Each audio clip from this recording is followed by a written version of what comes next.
Hey guys, what's up? Welcome to my channel. My name is Rob, and welcome to Game Dev Vlog. I guess number 3 technically, but also number 1. Number 3 technically because I have done Game Dev Vlogs in the past. For a first-person shooter game I was making 3 years ago, but I don't remember why I stopped making that game. And then late last year in November, I started making this game, which if I can find the footage now, I will try my best to put in some. I did a lot of TikToks in like a diary fashion of the game's creation. I'll try and find some footage from that and incorporate into this video so you guys can see it right now. It's working. So I'm going to show you what I've got. It's nothing crazy, but to me it's awesome. So hold on a second. This is the UI as of right now. I'm going to run into play mode. I just got to let it do its thing. Okay, we're in play mode now. I can take the rune. I can actually drag it around the screen, and when I drag it near the game object, which is like right here, I can drag it in and it will snap to position. I can still drag it out and stuff, but it snaps in. This is really like the big step, because now that that's in place, what I can do is I can start creating the rest of the runes. I can even put in like templates, just letters like A, B, C, D, whatever, but I can start creating those and then start adding the effects. I think I might need to use an array or something like that, but it'll basically be, because an array is basically just a way of doing if statements in a line. Be like, this, check if this, check if this, check if this. So if rune 1 is blank, like gray rune 1, if rune slot 1 equals gray rune 1 or whatever, then do this. Day 2 of week 2. I've done a little bit of work on graphics and audio. For the most part, the audio is the exact same way it was yesterday, but I am starting to work. I did a little work earlier today on animations and stuff, so I'm thinking what I want to do is, well, like when you hit a rune, I'll go to the other display. My Photoshop, my new design for my UI I'm on the works of, but here you can see the runes. Like they would go in, 1, 2, 3, 4, 5, 6. What I want is when they go from here to here, I want them to kind of go like this.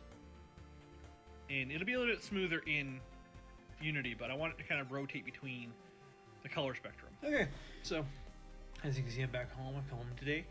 I'm about to go to bed. It is still day 4, I think, but I've been sitting here working on a couple things, and I want to show you what I've got. First things first, I have more icons. As you can see, this is the light spell that was like the initial test. Here's Crackling, Sensing, and Arcane Bolt. I just finished off. Oopsie, that's the game. I just finished off the Sparkling spell. All of these are just placeholder basically until I get to go. I will show you how the game is going though, because it does work now. So let's see if I can get it running. Okay, it's working. So same basic concept. I hit 1, 2, and then once they're in here, I hit the middle button, and it pops up telling you what spell has been cast. And now you can see where we've gotten to. So the game has changed dramatically since the original concept. I do still miss some of the aesthetics of the original design, which was like the blue mat with the filigree and stuff on it, the box still filigree in it. I loved that. So I'm going to try and incorporate it into the playboard here when I get around to it. I hate how it stops zooming in sometimes. There we go. So nothing really has textures yet. I'm working on getting the game playable first, and then I'll do textures after. But here we are. So the basic concept of this game, at least part 1 here, will be that you will start with this board and these 2 runes here. This is rune 1, this is rune 2, and then 3 and 4.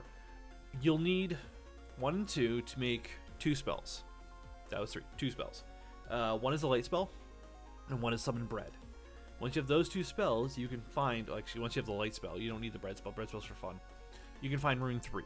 Rune 3 will be hidden, somewhere in the pit here, where it'll be behind some debris or something. Because this isn't what it's gonna look like at the end.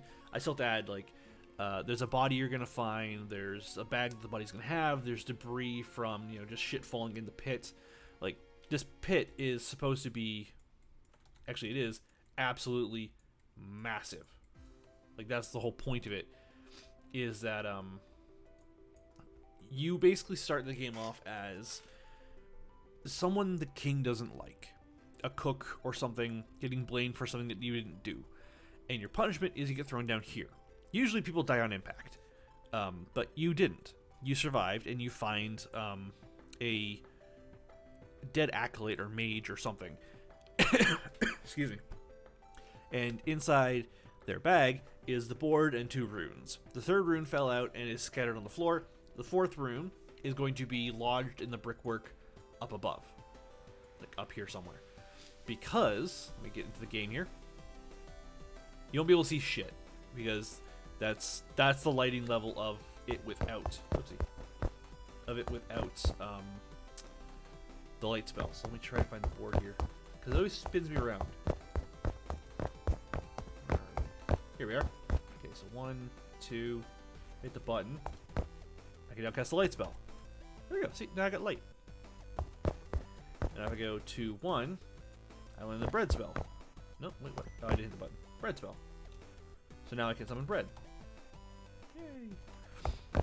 And then I think it's 1, 3, 2? Nope. 3, 1, 2. Firebolt. So now I have Firebolt, which I think is 5. Oh no, it's trigger. It's mouse button right.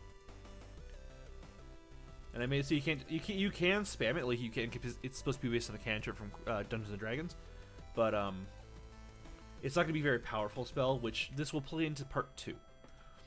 Get the light spell back up, and then I believe 2, 3, 1. Levitation. Here we go. So use levitation. There we go. I am starting to float, and you will find somewhere lodged in the bricks here will be the 4th rune. And that rune will then, let me just stop floating. Most of the spells last 10 seconds. Will give you access to the last rune, which I believe is 2, 3, 4, 1. Okay. Oops. 2, 3, 4, 1. Click. Which gives me access to recall, which I believe is on 5. And recall or teleportation is going to be the one that takes you to the next level, where effectively you'll spawn in facing this way, and you will see what will be Castle Ernst, which is where part 2 and 3 will take place. But for now, it's just this platform because I haven't started working on the castle yet. But effectively, that's the game so far. Like, all I've got left to do right now is I've got to add textures to the pit, to the board, to the runes, and then clean up a couple things. I want to add a lot of sound effects and stuff. I want to make part 1 very nice, so that way when I start working on part 2, I've already got the skills effectively to start working on it. That was the whole point behind this endeavor, was to make a portfolio piece. Be like, this is what I know how to do. I can make video games, I can make not video games, I can do textures, I can do lighting, I can do animations, I can do programming, I can do level design, I can do UV mapping, I can do all this kind of stuff, and like model making and stuff, but I need to find out which part I liked the most. And funnily enough, I think right now I'm liking just the development aspect of it. It's working towards a goal and then succeeding on that goal. Like, every time I got a new rune spell to work, I was so excited. Like, every single time, like, okay, how do I make this thing do that? Like, creating the Firebolt spell requires instantiating an object. The Levitation requires turning off the player controller body's gravity. The Light spell, you create a particle effect and generate light. The Bread spell instantiates an object, which was basically the first part towards the Firebolt spell.